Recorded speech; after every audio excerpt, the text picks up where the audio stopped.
Astaga, seru Nyonya Sutcliffe ketika mereka sedang sarapan. Henry, Nyonya Sutcliffe baru saja membuka surat kabar. Di meja yang besar itu hanya ada dia dan suaminya. Karena tamu-tamu mereka yang menginap di situ selama akhir pekan belum muncul untuk sarapan. Tuan Sutcliffe yang telah membuka surat kabarnya pada halaman keuangan dan sedang asik membaca tentang kecenderungan saham yang tak dapat diramalkan tidak menyahut. Henry, panggil yang nyaring itu baru terdengar olehnya. Dia mengangkat wajah dengan terkejut. Ada apa, Joan? Ada apa? Nih, suatu pembunuhan lagi di Meadowbank di sekolah Jennifer. Apa? Bawa kemari, coba aku baca. Tanpa memperdulikan pernyataan istrinya bahwa berita itu ada juga dalam surat kabar yang sedang dibacanya. Tuan Sutcliffe menjangkau ke seberang meja dan merebut koran itu dari genggaman istrinya. Ibu Eleanor Van Sittard, paviliun olahraga, di tempat yang sama di mana Bu Springer guru olahraga itu. Aku rasanya tak percaya, ratap Nyonya Sutcliffe.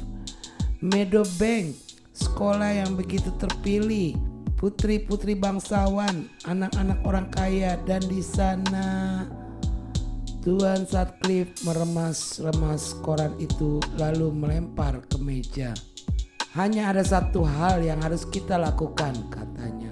Kau segera pergi ke sana dan keluarkan Jennifer dari sana. Maksudmu bahwa dia kembali untuk selamanya? Begitulah maksudku. Apakah kau pikir tindakan itu tidak terlalu drastis? Padahal Rosamond dulu sudah begitu baik dan berupaya agar Jennifer bisa diterima di sekolah itu. Kau tidak akan merupakan satu-satunya ibu yang membawa pergi putrinya. Meadowbank yang hebat itu akan segera punya banyak tempat kosong. Aduh Henry, begitukah pikiranmu? Ya, begitulah. Ada sesuatu yang sama sekali tak beres di sana. Jemput Jennifer hari ini juga. Iya tentu. Kurasa kau benar. Lalu apa yang kita perbuat dengan dia? Masukkan saja dia ke sekolah menengah modern yang tak jauh dari sini. Di sana tidak akan ada pembunuhan. Ah Henry, bisa saja ada. Tak ingatkah kau di sebuah sekolah di mana seorang anak laki-laki menembak guru ilmu sosialnya? Berita itu tercantum dalam News of the World minggu yang lalu. Aku bingung, mau jadi apa Inggris ini? Keluh Tuan Sutcliffe. Dengan kesal dilemparkannya serbet ke atas meja lalu berjalan keluar kamar makan. Adam sedang sendirian dalam paviliun olahraga.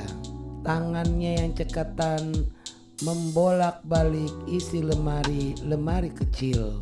Sebenarnya tak mungkin dia akan menemukan sesuatu kalau polisi sudah gagal.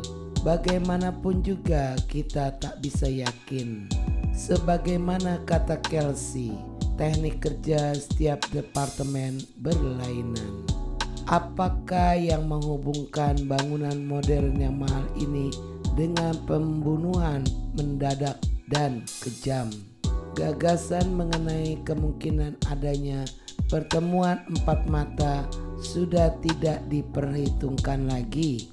Tak seorang pun akan mau mengadakan pertemuan empat mata untuk kedua kalinya di tempat yang sama di mana pembunuhan telah terjadi. Maka kembalilah dia pada pemikiran bahwa ada sesuatu di sini yang dicari oleh seseorang. Tak mungkin sebuah kotak berisi barang-barang perhiasan.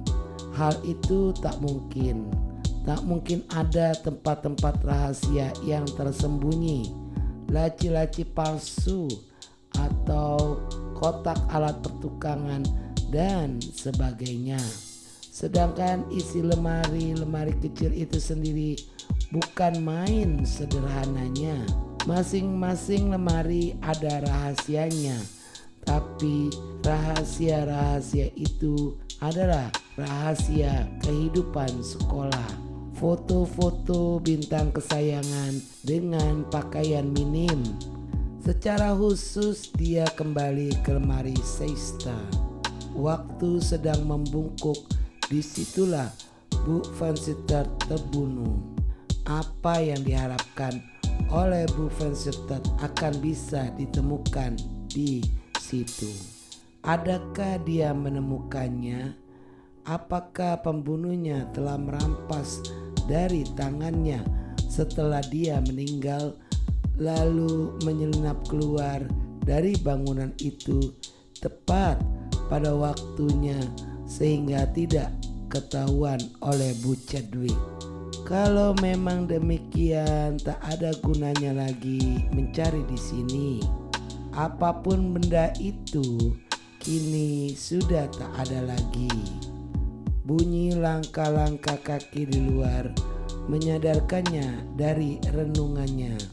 Dia bangkit lalu menyalakan sebatang rokok waktu Julia Upjohn muncul di ambang pintu dengan agak ragu-ragu.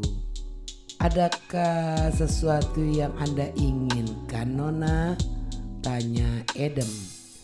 "Aku sebenarnya ingin mengambil raket tenisku." "Silakan," kata Adam.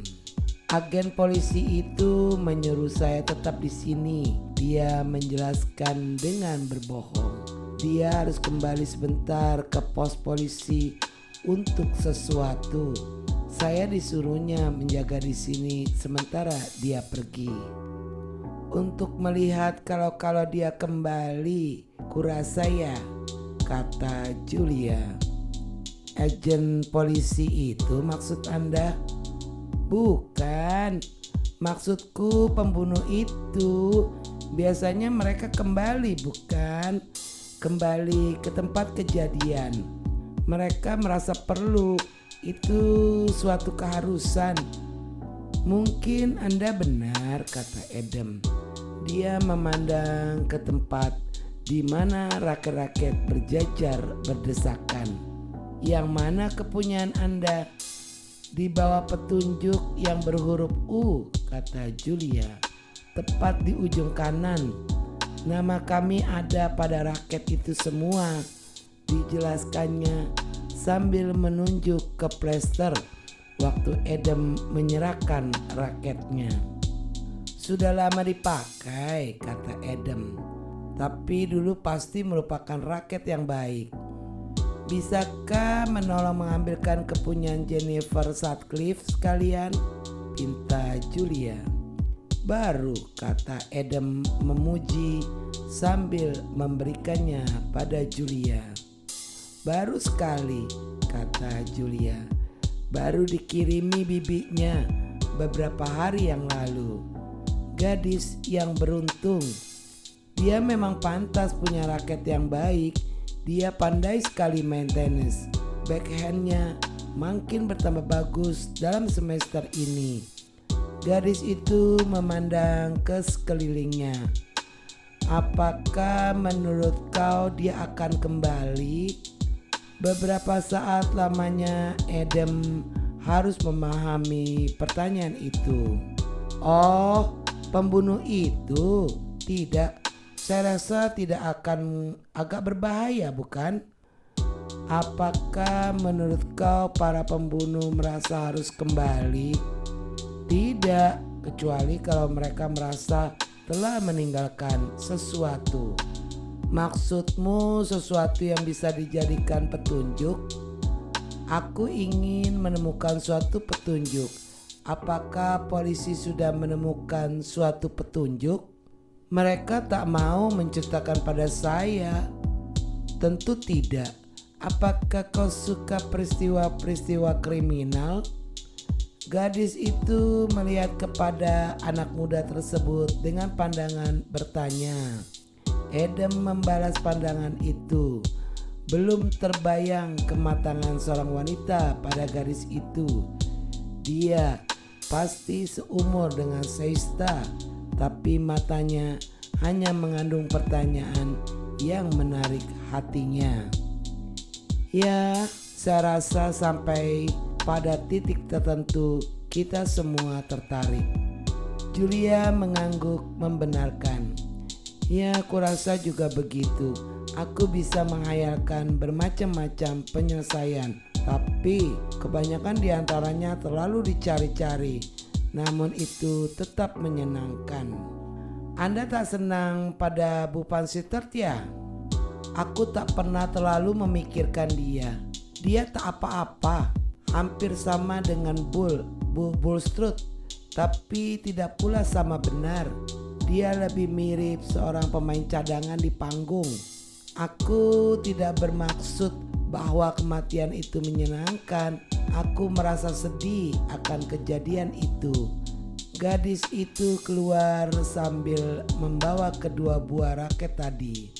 Adam tinggal dan tetap memandang ke sekeliling pavilion olahraga itu. Apa gerangan yang terjadi di sini? Gumamnya sendiri. Ya Tuhan, kata Jennifer dengan membiarkan pukulan bola forehand Julia berlalu begitu saja. Itu Mama.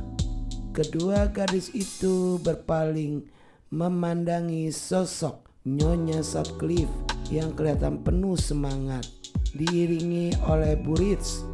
Sebentar saja mereka sudah tiba di dekat kedua gadis itu, dan Nyonya Sutcliffe berbicara sambil menggerak-gerakkan tangannya. Kurasa ada keributan lagi, kata Jennifer dengan tenang. Gara-gara pembunuhan itu, kau beruntung Julia, karena ibumu sedang dalam perjalanan naik bis di daerah Kaukasia. Masih ada Bibi Isabel. Para bibi tidak terlalu peduli.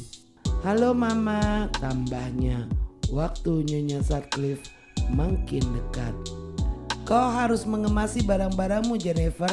Aku akan membawamu pulang. Pulang? Ya, tapi maksud Mama kan tidak untuk selamanya. Ya, untuk selamanya. Tapi tak bisa. Sungguh Ma, permainan tenis saya sedang maju-majunya. Saya berharap akan dapat memenangkan pertandingan tunggal, dan berdua dengan Julia saya akan bisa memenangkan yang double. Meskipun itu belum pasti. Kau ikut aku pulang hari ini. Mengapa? Jangan banyak bertanya. Saya rasa karena Bu Springer dan Bu Vansittart telah terbunuh. Tapi tak ada orang yang membunuh seorang siswi. Saya yakin mereka tidak akan mau. Dan 3 minggu lagi hari olahraga. Saya rasa saya akan bisa memenangkan lompat jauh. Dan saya juga punya harapan baik untuk lari gawang. Jangan membantah Jennifer. Kau ikut pulang dengan aku hari ini. Ayahmu yang memerintahkan. Tapi Mama, sambil terus membantah, Jennifer berjalan di sisi ibunya ke arah gedung sekolah. Tiba-tiba dia memisahkan diri lalu berlari kembali ke lapangan tenis. Selamat tinggal Julia. Kelihatannya Mama tak bisa dibantah lagi, dan agaknya ayahku juga. Memuakkan sekali ya. Selamat tinggal. Aku akan menulis surat kepadamu. Aku juga akan menulis surat kepadamu dan menceritakan semua yang terjadi.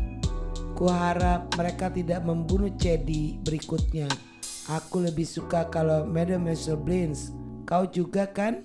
Ya, Kita akan senang sekali kalau dia tak ada. Ngomong-ngomong, apakah kau lihat betapa marahnya Bu Rich? Dia tak mau bicara sepatah pun juga dia marah sekali. Mama datang menjemputku. Mungkin dia akan coba menghalangi. Dia paling suka memaksa, bukan? Tidak seperti yang lain. Dia membuatku teringat akan seseorang, kata Jennifer.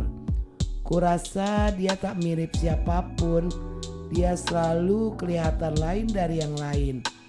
Oh iya, dia selalu lain. Maksudku penampilannya. Tapi orang yang kulihat ini agak gemuk. Aku tak bisa membayangkan Bu Rich bertubuh gemuk. Jennifer, panggil ibunya. Aku benar-benar merasa orang tua maunya mengatur, kata Jennifer dengan marah.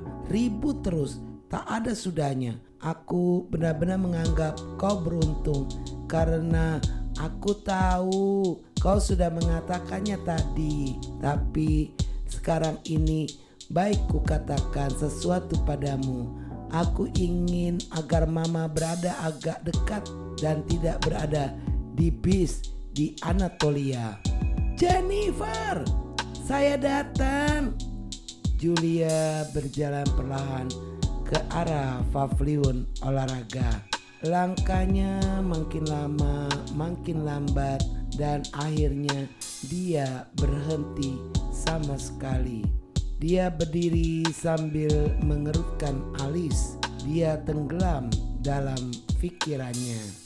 Lonceng makan siang berbunyi, tapi dia hampir tidak mendengarnya. Dia terus memandang raket yang sedang dipegangnya. Dia melangkah 1-2 tindak lagi di sepanjang jalan setapak itu, lalu berbalik dan melangkah dengan yakin ke arah gedung sekolah. Dia masuk melalui pintu depan yang sebenarnya dilarang, dan dengan demikian dia bisa menghindarkan pertemuan dengan siswi-siswi yang lain. Lorong gedung sekolah kosong. Dia berlari naik ke kamar tidurnya yang kecil, memandang sekelilingnya dengan tergesa-gesa. Kemudian sambil mengangkat kasurnya, dimasukkan raket itu ke bawahnya. Setelah itu cepat-cepat dia melicinkan rambutnya, lalu berjalan dengan tenang menuruni tangga ke ruang makan.